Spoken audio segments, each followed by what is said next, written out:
Good morning and Shavua Tov. They tell a story during days of communism. This Jew was walking in the street when he noticed the KGB officer following him. He started to pick up his pace, and then he noticed the KGB officer picking up his pace. Finally, the Jew started running, and the KGB officer started to run after him. When the KGB officer finally caught him, he said, "Why were you running away from me?" He said, "I wasn't running away from you." He says, "My doctor told me I need to lose weight and I need to run and get exercise. I was running." So the KGB officer said, "So why, when you saw me running after you, didn't you stop?" And the Jew said, "Well, I thought you go to the same doctor." You know, they say you can't run from your problems. In last week's Torah portion, Jacob runs away from his home to get away from his brother Esav, who wants to take revenge and kill him.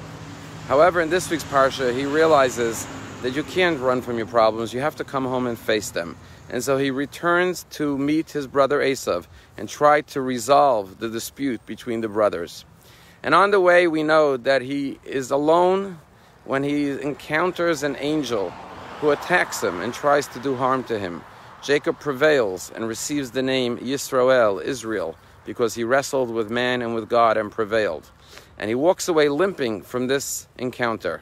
And the Torah tells us that until this very day, when we eat kosher food, we must remove the hind quarter of the animal to remember that Yaakov was struck in his thigh and limped from that encounter.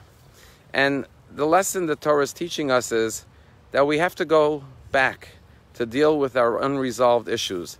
Many times human nature is that people try to run from their problems. Sometimes they do that by denying it, sometimes by making excuses for it, sometimes by blaming others, and sometimes by physically running away. But that never, ever works. And therefore the Torah is teaching us that, like Yaakov, we have to go home and make peace with those issues in our lives that are hurting us and paining us. And one of the commentaries says that's the reason why the angel was sent to attack Jacob and strike him in the thigh, because God didn't want him to try to run at the last moment from the encounter with Esav. With his limp, he now was forced to confront Esav and resolve the issues, and escape and fleeing was no longer an option. On Friday in Iran, the chief scientist who was responsible for the entire nuclear program of Israel was assassinated. And this individual, Moshe Fakriska, was pointed out in 2018 when the Mossad went into Iran and retrieved an entire warehouse full of documentation and information about the nuclear program. And Prime Minister Netanyahu put it all on display and explained to the world what Iran was doing. And then he put up a picture of this scientist, Fredrika, and said, pay attention to his name, Moshe Fredrika, because he is the father of the bomb. And I want you to remember his name. And suddenly on Friday, he was assassinated as he was driving in his Sudan with his security entourage. And he was a member of the National Republic of Iran, of the resilience of the warmongering movement of Iran, which has brought so much terrorism, death and destruction all around the world, and particularly through Hamas and Hezbollah upon Israel. And perhaps the story of Jacob and Esav is being played out in our day and age, where Jews for thousands of years ran from their enemies, fleeing one country from the next, trying to escape the wrath of the Esavs of the world. And finally, the Jewish people said, we're going home. We're going to Eretz Yisrael, our eternal homeland, Yerushalayim, our capital. And we're going to go back to where we belong, in our home, just like Jacob was going back to the land of Israel. And no longer will we run or hide or flee from our enemies.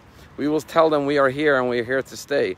And don't try to harm us, because if you do, we're not going to run anymore. We'll make you be on the run. You'll have to flee, not be able to sleep at night, not knowing when we will strike out. Whether you are in Tehran or anywhere in the world, the long arm of Israeli justice, of the Mossad, of the IDF, will find you, and you will not be given the opportunity to harm the Jewish people. However, our commentaries ask, why is it that we're not allowed to eat the hind quarter of the animal till this very day? And one of the beautiful interpretations is that it says, Vayivaser Yaakov levado. Jacob was alone when the angel attacked him.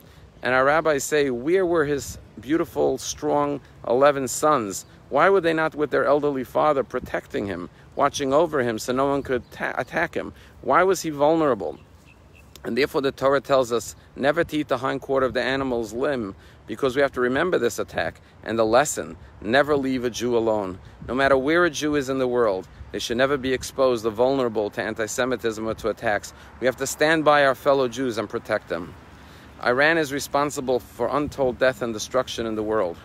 And of course, I remember in 2014, Dini and I and the family were in Israel. And that was the summer when the three boys in the Gush, Naftali, Ayal, and Gilad, the three 16-year-olds were abducted by Hamas, which is one of the proxies of Iran.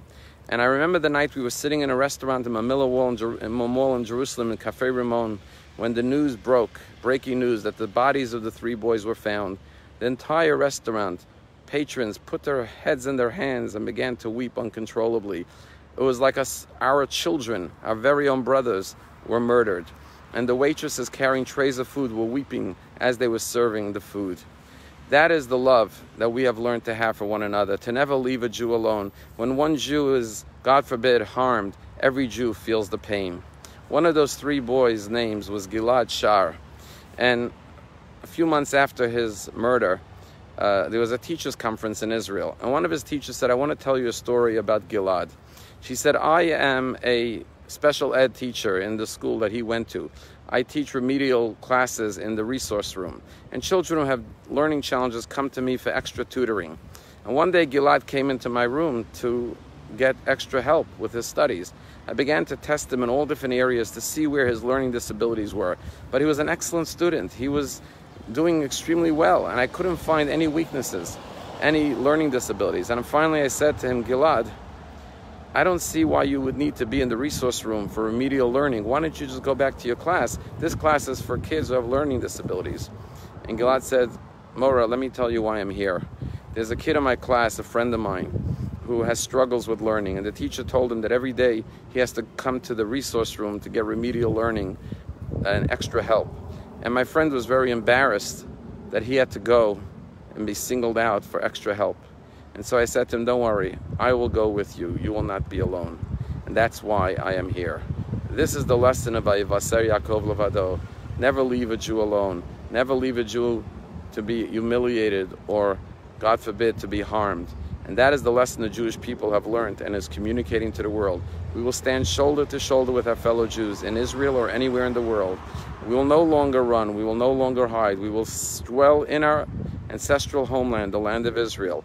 And if you try, God forbid, to harm us, we'll make sure that you run from us rather than us running from you, as we've done for thousands of years. Jacob, Yisrael, lives on in every one of us, and in the very name, Am Yisrael, the nation of Israel, and Eretz Yisrael, the land of Yisrael, all named after our patriarch Jacob in this week's Torah portion. Have a wonderful week. Shavua Tov.